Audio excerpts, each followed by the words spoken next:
Hello, this is Mr. Bus, and in this video, I'm going to walk you through the Toothpickase activity that we did in AP Bio this week. For this activity, we're going to model the interaction of an enzyme. We'll pretend the enzyme is lactase, and in your stomach, lactase is the enzyme that breaks apart lactose sugar. Okay, and so if I'm the enzyme lactase, then I'll pretend that these toothpicks are the substrate, or lactose sugar. So my fingers, I guess, therefore, would be the active site. And if I pick up a toothpick and snap it in half, that would be the work of the enzyme here. So a whole toothpick would be lactose sugar intact, and if I snap it in half, then that would represent the enzyme lactase breaking apart lactose into its separate monomers. Lactose is a disaccharide, and I'd be breaking it apart into monosaccharides. All right, and a couple other things to think about is, and you could do this at home if you wanted to, I counted out 100 toothpicks, and so I just have 100 toothpicks on the plate, kind of randomly scattered, and an enzyme, for the most part, only can put one substrate in the active site at a time, and so I'm going to model that by only being able to pick up one toothpick at a time. And when I snap it in half, I'll put those halves back down on the plate, and I will not be looking. So I'll be either looking away or closing my eyes as I do the activity, so I'll be kind of going by feel. And I'm going to time it, and so we want to know what the rate of reaction is over time. And we want to see what the initial rate is as compared to later on as the products, or the broken apart lactose sugar disaccharide into monosaccharides, if those are interfering with the rate of reaction. Because occasionally I might pick up a toothpick that's already been broken, and I have to then set that back down, and I can't use it. I can only pick up whole toothpicks and break them in half once. And so I'll be recording data on my data table. I've got it set up, so I'm going to record how many toothpicks I broke after 10 seconds, and I'll go 10 more seconds to 20, so how many at that point? 10 more seconds to 30, 30 more seconds to 60, and then we'll go 60 more seconds to 120, 60 more seconds to 180, and I found that it does work. I'm going to add a last interval of 240 seconds as well. Go one more minute. It's been working out pretty well that way, starting with 100 toothpicks. Sometimes groups get close to breaking apart all 100 by that point, but that's rare. All right, so I'm going to get a timer up, and I'm going to start recording data.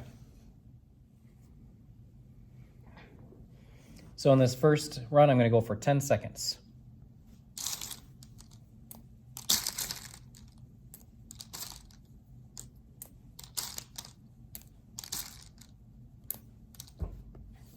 All right, I counted in my head that I got 5 toothpicks broken in the first 10 seconds, so I'm going to record that in the data table.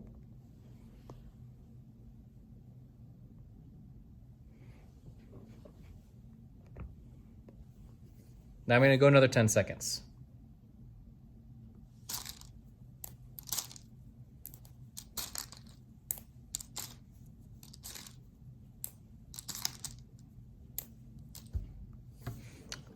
Okay, I got 5 more that time.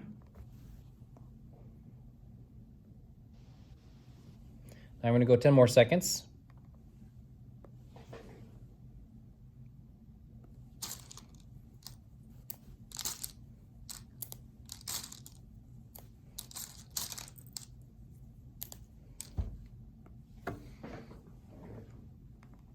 Okay, that time I got 4. Now I'm going to go for a 30-second interval. I'm going to go up to 60 seconds here.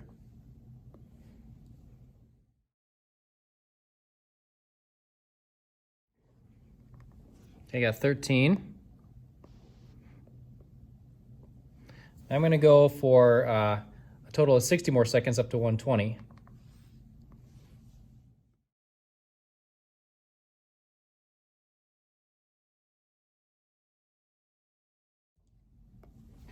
Okay, I got 22 more.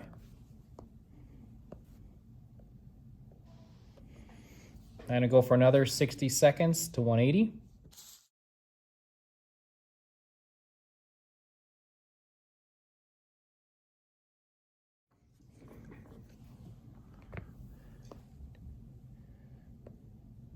Okay, got 19 more. Now I'm gonna go one more 60-second interval to 240.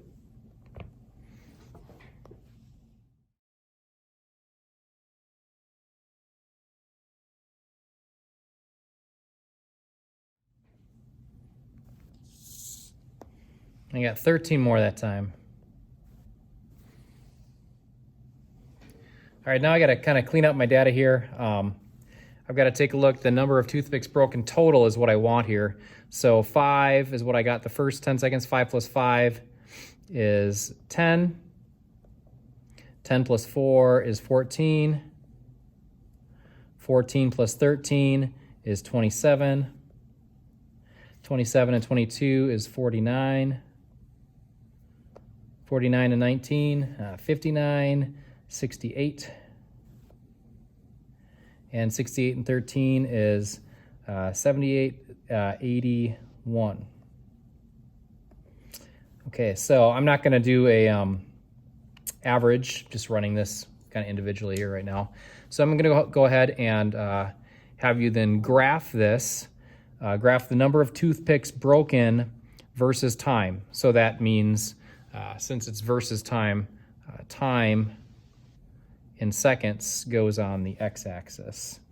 Okay, I'm going to actually use some graphical graphing software for this, but I do want you, student, to hand draw the graph because, again, there's a skill in doing that and making sure that you have a continuous x-axis and a continuous y-axis. Okay, I graphed the results on the graphical analysis app. And, so one of the things that you can see is it has this general curve shape where it is slightly becoming more and more horizontal over time. The initial rate of reaction, I think I got like 5 toothpicks broken every 10 seconds. And so if I were to, excuse me, put a curve fit on there, a linear curve fit, you can see that my initial rate of reaction is definitely much greater than it became over time. And again, why did it curve off over time? Well, it curved off because there were a lot of occasions later on when I was picking up a broken toothpick, which would be the product, right? And I can't do anything with this. The enzyme isn't going to do anything with that. And so I was oftentimes picking up the product. So there's interference. The product was interfering with the enzyme's ability to interact with the substrate, which would have been, I'm the lactase enzyme, and I'm trying to interact with lactose sugar, which is a disaccharide, which is represented by this unbroken toothpick. And I'm picking up the monosaccharides occasionally, which are the broken toothpicks, and I can't do anything with those. And so here's the graph. Again, I can take that linear curve fit off of there. And then I'll screenshot this and put it on the write-up so we can kind of go over some of the questions on the write-up. Okay, so here's the graph on the write-up. The first question, how could we model an increase in substrate concentration in this activity? The substrate was the toothpicks. So we started with 100 toothpicks. So imagine you could start with more toothpicks than 100, like 200 or 1,000 or 10,000 or whatever. And then 1A, how would this affect the rate of reaction? Okay, well, how would this graph look different? Okay, well, remember the rate of reaction is the slope. How vertical or horizontal is the graph?